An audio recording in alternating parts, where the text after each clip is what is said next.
Hello there. Today I watched the latest Mission Impossible movie and now I want to tell you about it. Personally, I've never been a huge fan of these movies. It always felt to me like Ethan Hunt was a less nuanced version of James Bond, and I could never find myself getting into it because of that. The action sequences were always great though, and so I found myself heading out to the theater to watch Dead Reckoning as soon as it was out. Mission Impossible Dead Reckoning is the 7th film in the series, and was written by Eric Jendresen and Christopher McQuarrie, who also directed the film. Dead Reckoning sees Tom Cruise return as Ethan Hunt, Simon Pegg as Benji and Ving Rhames as Luther, Haley Atwell plays a new thief called Grace, and S.I. Morales and Pom Klementieff appear as the villains of the story. In this film, Ethan Hunt is called in to find and secure a 2-part key. No one knows what the key unlocks, but what they do know is that a rogue AI is after it. The rogue AI threatens the stability of the planet, with each of the world's governments fighting to control it, and the only ones who can stop it are Ethan and his band of misfits. This movie contains all the usual hallmarks of a Mission Impossible film: people wearing duplicate masks, car chases, fight scenes, and explosions. It's basically an adrenaline junkie's wet dream. From start to finish, there is very little dialogue, and when they do speak, it's to explain some technical jargon related to the story.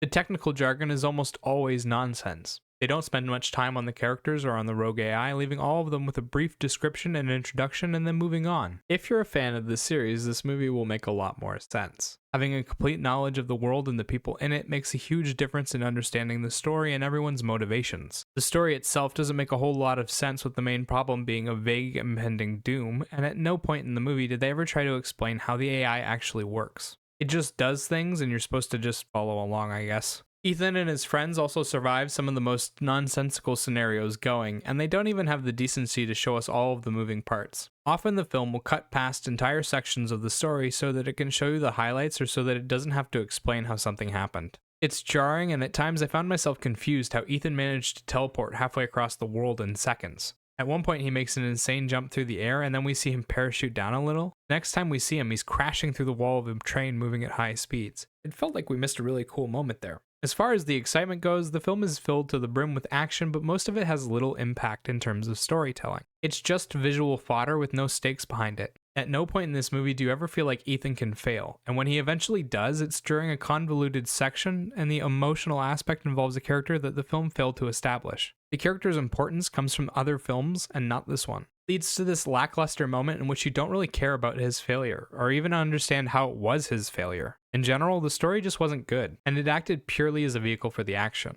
Cast-wise, there are a lot of stiff performances here, but I can't tell if it's the director's fault or the actors. There are lots of scenes that boil down to generic spy talk, and none of the actors or characters show all that much personality during these scenes. The rest of the movie involves some amazing stunts performed by Tom Cruise and the stunt team. They did an excellent job. You do have some good performances from people like Simon Pegg or Pom Klementieff, who show up and enjoy their roles. Simon Pegg plays the anxious sidekick with a bit of humor, and by God, he put a lot of effort into it. He's the most animated out of anyone in the film, and stands out a lot for his performance despite getting less than 10 minutes of screen time. Klementieff plays one of the villains called Paris, and while she doesn't get to speak much, she does get to play the mad villain chasing Ethan and his friends across the world. She's one of the few people in the film who looks like they're having fun, and she did a great job with the emotional bit at the end. The rest of the cast struggles to find any real ground to stand on. Ving Rhames and S.I. Morales barely appear in the film. Tom Cruise is relegated to generic action hero. Haley Atwell's character is literally all over the place, and the rest of the cast are basically extras. There are a few emotional moments, but they tend not to have much of an impact, and no one got to show off much of a personality. Few exceptions were small contributions fighting against a tidal wave of mediocrity. Visually, the film is filled to the brim with huge action sequences and lots of beautiful locations. The journey sees us travel through a desert, a mountainous region, Rome and some of its most beautiful sights, and even the depths of the Arctic.